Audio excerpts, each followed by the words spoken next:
group, we are so excited that you took time out of your week to come and be a part of our Sundays here at Radiant Students and be a part of a city group. We think it's a great decision. You couldn't have made a better decision than to come and be in the room that you are in today. If I haven't gotten the chance to meet you yet, my name is Sarah. I'm one of the student pastors here at Radiant, and I just want to say we're so glad that you guys are here. If it's your first time at City Group, I hope you feel loved. I hope you feel like this is a place that you can belong.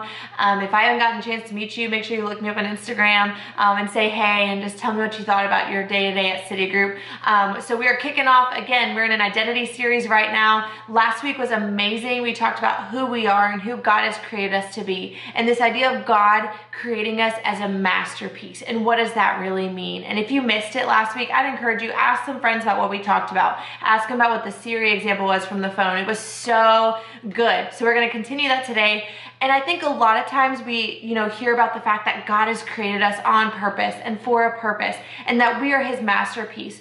But today we want to talk about who is God. Because if we don't understand God, we can't really understand who we are, right? Like if he's created us to be a masterpiece, if he's created us to do good works, well, we have to know who the creator is to understand the created thing that they have created. So let's talk today about who God is. God is so many things, right? Like we hear titles about him all the time. God is unchanging. God is holy. God is perfect. He is our rescuer.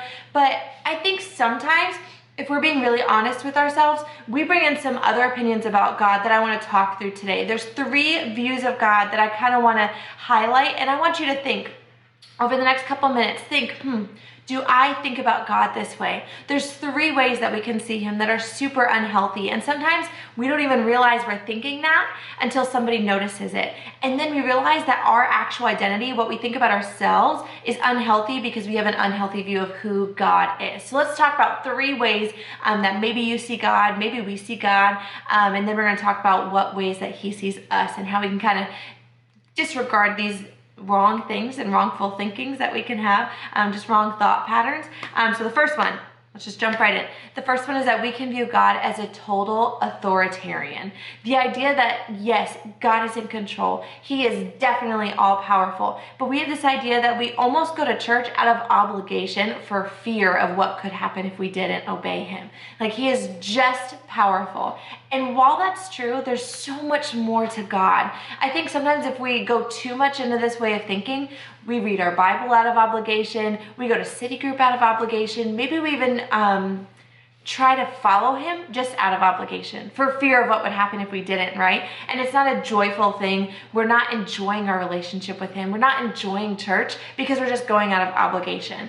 And that's not the whole view of God that we want you to have. So that first one, total authoritarian, that is only a partial truth, and it's not the full reality of who God is. The second way that maybe you can see God is as a distant God. Maybe you had a prayer that you asked him to answer, and he didn't answer it the way that you wanted him to, but you've seen him answer other people's requests, and you think, well, maybe God's not too close to me. Maybe he's just far away. And when we start going down that path and thinking that way, a lot of times we distance ourselves from him too, right? Like if we're being honest, it's this idea that, if he's far away, I'm going to be far away.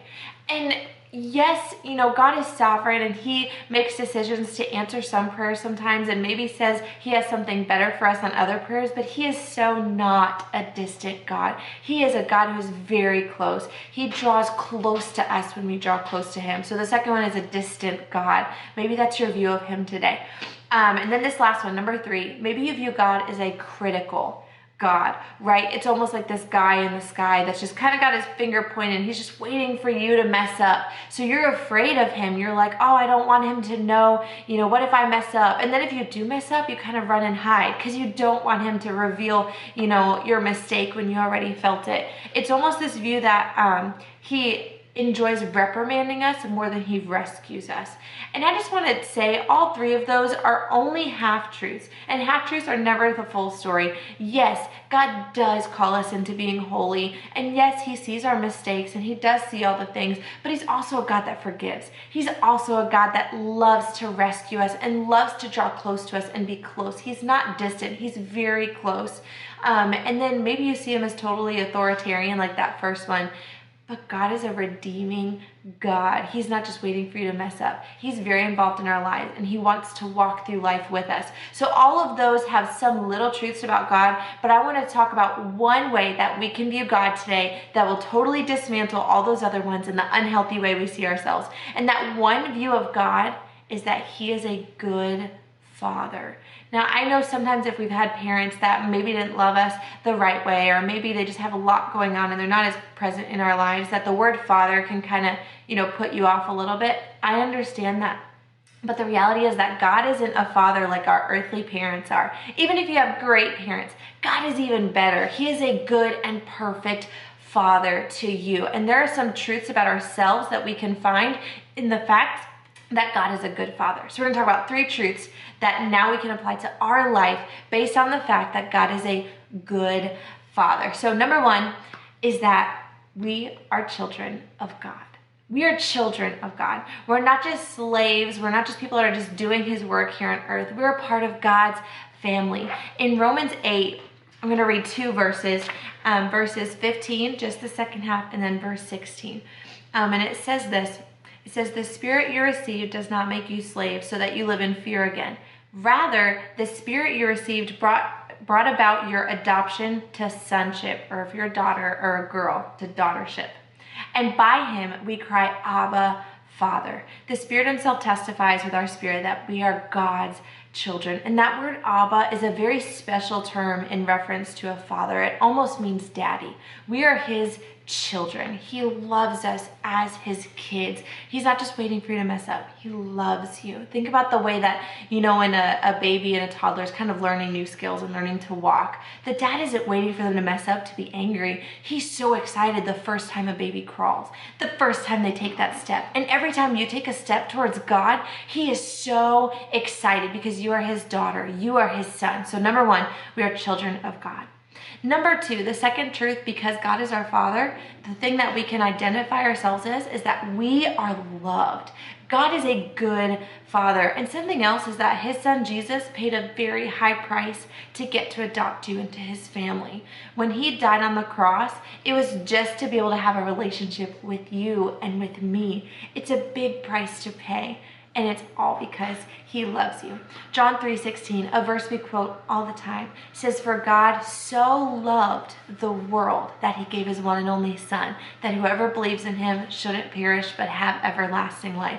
And I love that first part, for God so loved the world. The world is not just, the world like trees and animals and plants. The world is you and me and people. He loved us so much that he sent his son so that he could bring us into his family. So 1, you are a child of God. And number 2 is that you are loved. And this last truth is one of my favorites. It's that God is proud of you. See, when God looks at us, a lot of times we think he sees our issues and our brokenness and maybe our mistakes or our past, things that we feel guilty about. But when we come into God's family and we ask him for forgiveness, he doesn't see all of that anymore. What he sees is kind of what we talked about last week, Ephesians 2:10. He sees our potential. He sees all the destiny that he has put inside of us. And he is so excited because that's something that only you can do. He made you for that specific purpose. There are people that are going to find about who God is because you're going to walk in the calling that he has on your life. He is so proud of you. When he looks at us, let's actually talk about Ephesians 2:10. We talked about last week the fact that it says, "For we are God's masterpiece." But then the next part says, "Created in Christ Jesus to do good works." God has good works he prepared for you, and he's so proud every single time you do one of them.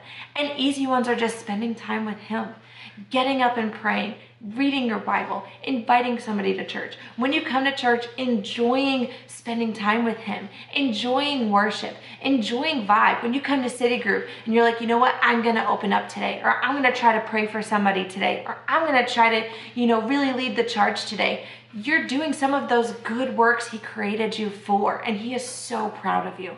So we're going to break up into small groups and really understand who God is to us, really kind of go through those first 3 views of God and really understand maybe where that comes from in our past and how we can totally eliminate that by understanding the fact that God is our good Father. And then I would challenge you to talk about those 3 things that are now part of our identity because he's our good Father. What does it mean to be a child of God? What does it mean to be loved? Maybe that's the first time you've ever heard that. What does that really mean? And then the third thing, what does it mean that God is proud of us and has a future and a destiny for us? So in small groups, I would encourage you, I want you to show up and I want you to open up and really take time to figure out who you are and who God is to you so that you can walk in all that he has created you for.